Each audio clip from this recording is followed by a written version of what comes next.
More and more Aussies are depending on their credit cards. Let's have a look.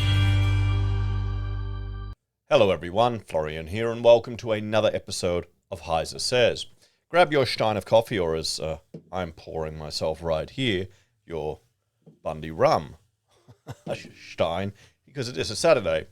And let's have a look at this article from Yahoo Finance discussing how more and more Australians are depending on credit cards as the cost of living crisis just gets worse. And let me have a swig of this first. Oh boy. Yep, I'm pretty much just being a tax bitch drinking this. Whenever you have alcohol, remember that, guys, and smokes and all of these little things that people do to just, enjoy life a little bit. They tax you to the moon on it. So, the cost of living crisis fuels the Aussie credit card market. Now, this is concerning. Most relationship stress is driven by financial stress. And credit cards are evil. They really are purely evil. You want to do the Dave Ramsey approach and get rid of them. And I know there are going to be people in the comments going, how they work the system and they use their credit cards to get points, or they pay other people's bills on their credit cards to pay off their mortgage faster. Okay, fantastic. If you can manage that, that's great. But I'm talking to the people here who are racking up huge amounts of debt on these cards for just frivolous consumer things. I mean, what do I have? I've got a $500 card for my business. And if I ever need to make a bigger purchase, I'll just transfer a big chunk of money onto it. It's probably not the most efficient way to do it, and I'm planning to get rid of it, but I've just been too lazy. You know how it is. It's on the list, and I keep moving it from one month to the next. So let's check this one out. The credit card market in Australia has been slowly declining for some time after reaching its apex in mid-2017, with 16.8 million cards in circulation, equating to almost one card per adult. From there, however, the number of active credit cards began to drop, dipping to 14.6 million by the end of 2020. I wonder if that was people going to buy now, pay later. The decline was largely due to the introduction of buy now, pay later options like Afterpay into the market, which were quickly adopted by younger Aussies. The arrival of COVID-19 in early 2020, subsequent rolling lockdowns and economic uncertainty further accelerated the credit card downturn. By April 2022, there were at a record low of 13.1 million cards in use. That's awesome. That's over 3 million less cards in use around Australia. Since then, however, the credit card market has been experiencing a recovery of sorts, with more than 200,000 extra cards added to the mix. Okay, well, the number of cards is nowhere near where it was, but look at our purchases. But the resurgence isn't due to recovering financial stability. It is a result of increased dependency on credit. Ah, shit. I mean, you've got the people who just go through life and don't make any financial mistakes at all. Fantastic. Good for them. But there are a lot of people that you've got to learn the hard way. And sometimes that's getting into stupid debt for frivolous things on credit. And it's not a habit you want to get into, particularly when you're buying it for, you're borrowing money to buy stuff that isn't going to make you any money. That's just going to, most of it's for consumers garbage that'll lose all its value.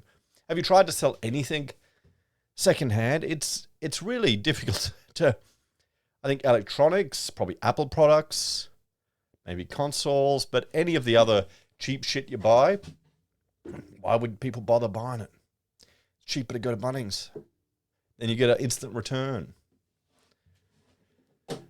So you got to think about this if you're racking up all the debt just for these frivolous purchases. Or what's probably happening is that people are depending on credit because their cost of living has increased, including their mortgages, and their rent has gone through the roof and other costs. And rather than adjusting their budget, they're using the credit card to try and smooth out these differences with the hope that things will improve in the future, or just ignoring reality. It's probably what we're seeing here. Because we have to remember, everyone, this is, well, the last recession we had was the recession Australia had to have back in Keating's day, when I was a kid. I remember that quite clearly because it's when we moved to Queensland. My father had a construction company in Victoria, and it suddenly got quiet. We used to go to Queensland for holidays several times a year, so we moved up here. We're that lot. You know, the big the big bunch of Mexicans that came to Queensland, that was us during that recession. We haven't really experienced a recession since then. The last recession we had was, well, dampened by the money handing out everywhere. So we'll have to see, you know, if we start to see a real recession. I was tempted to say we might see one in the construction sector, but we're seeing a whole lot of builders go under in the construction apocalypse, but the size of the sector itself is still growing. Construction's still growing. The only businesses that we've engaged with that have gone under have been retailers dealing with customers. Everyone in construction I know is just crazy. So you have to keep an eye on it, guys. Data shows that since July 2021, there has been a steep and consistent increase in the amount Australians are spending on credit card purchases, rising to $33.9 billion per month, up from $24.5 billion. This dependency on credit is reflected in Finder's Consumer Sentiment Tracker. It shows a significant rise in the number of households reporting they could not manage their finances without a credit card. Jumping to 30% of households in June 2023 compared to 18% of households in May 2018. 30% of households couldn't manage their finances without a credit card. Now, this scares me more than the whole mortgage stress that everyone's rambling on about. The media's going, you know, a third of Australians are in mortgage stress. Mortgage stress is, you know, at a new peak. This worries me much more than mortgage stress. That means, okay, you're spending more than 30% of your income on your mortgage. This is 30% of households are depending on credit cards. Now, I'm hoping it's to smooth out the cash flow. But I don't think it is. What do you reckon, guys? You let me know. I mean, I'm a small business person, so money comes in chunks. I mean, that's the one advantage of YouTube. It just comes every month. Boom, boom, boom. It's not a phenomenal amount of money from YouTube, but it's consistent. And you don't have to write letters chasing up payment for invoices and taking people to QCAT. And oh boy, can you tell I've been in small business for a while? I've actually had it pretty good. I've only been stiffed 2 times badly. Most of the time it's been pretty good. It's just been slow payments for some of them, real slow, which is not fun. So, you know, then you can get in the trap when you know, if money's coming in big chunks, using the credit card to smooth it out. And we did years ago when we had a whole bunch of staff and you had to make payroll, and there's, you know, 100 grand sitting there that hasn't come in, that should have come in, that's late. Well, there you go. This is one advantage now, being a bit more established, that we don't have to run into those let's say, high-stress situations that we had in the past when we were younger, and probably a little bit sillier. But, I mean, that's, from my experience, and the advice I would share to people would be to get out of this situation where you're using the credit cards to make ends meet, cut your costs back significantly, just don't spend any money. Go a whole month, or even go a week without spending a dime. Not a penny. See if you can do that as a challenge, and then just cut back to get off this situation. You got to adjust your cash flow and your expenses to be on the same level.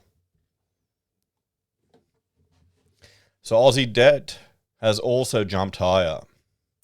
Not only does data show the average Australian is increasingly reliant on credit cards to manage their finances, it also reveals debt has jumped 11% in 12 months, leading to a rise in financial stress. Well, this is probably an appropriate topic to be drinking to, isn't it? Oh, my, what is it, 40% of this is, well, actually, I didn't pay for this. My sister-in-law bought it, so there you go. She's paying the tax to the government. Oh, boy. Oh, and hashtag drink responsibly. Although we're all old enough now to I'm sure have realized the hangover is not worth the joy anymore. Every 5 years, you know, once you go 20, 25, 30, 35, 40, 45. Anyway, according to Finder Research, okay, we got to remember Finder Research is, well, we have to see most of it seems to be just on survey results, but hey, that's still research. The average Australian has $20,238 in debt outside of their mortgage, spread across loans and credit cards, with 30% of Australians reported to be extremely stressed about their current financial situation, a notable increase from 22% a year ago. Well, that could be, I'd say that's to do with the media too. And, well, just one little thing, you know, over a year ago, this right here, the cash rate going to the moon. Yeah, I mean,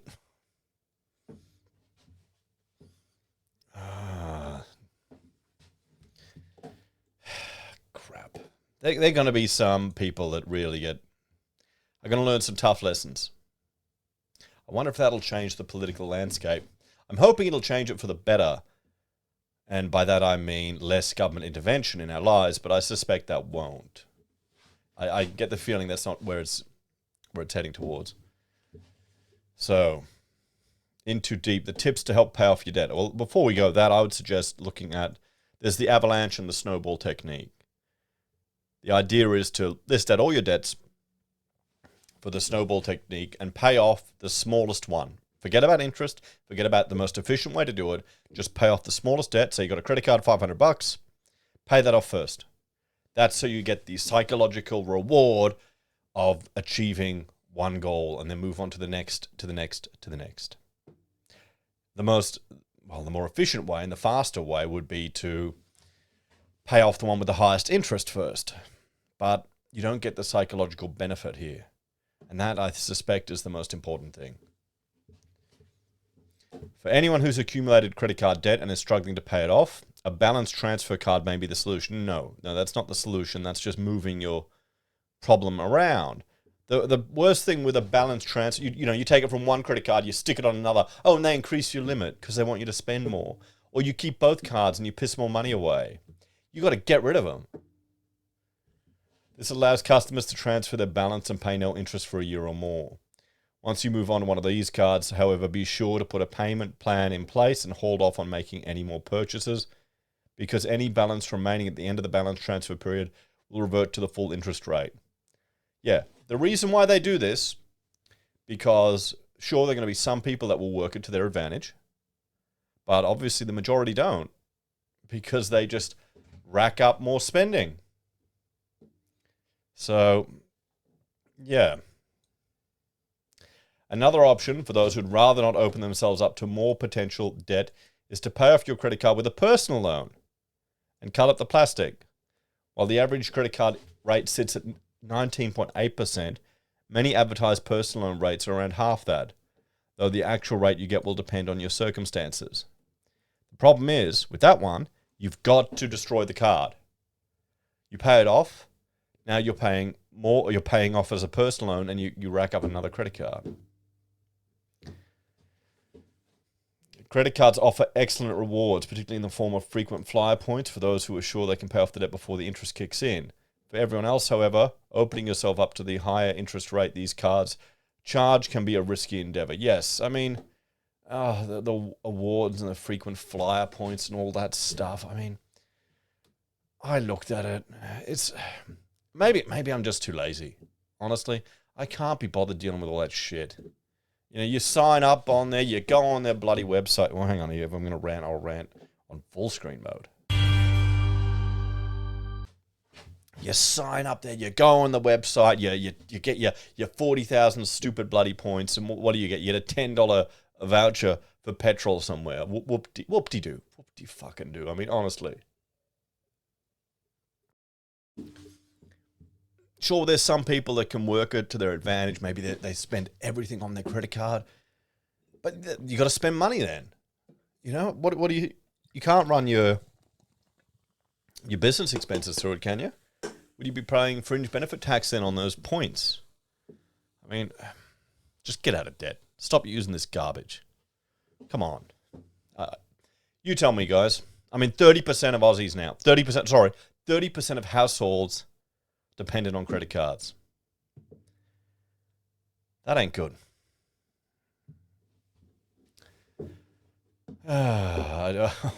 Take care, guys. I don't have any happy news. I'm going to go and enjoy my rum, relax on a Saturday night, and just play some computer games and chill. That's going to be me today. I'm going to take it easy. Take care. Have a great day, and I'll see you next time. Check out HeiseBim or Heise Does. And if you want to support the channel, you can on YouTube or Patreon. Use our affiliate links, buy a Pocket Squares, or call me if you need an architect. Take care. Have a great day. I'll see you next time.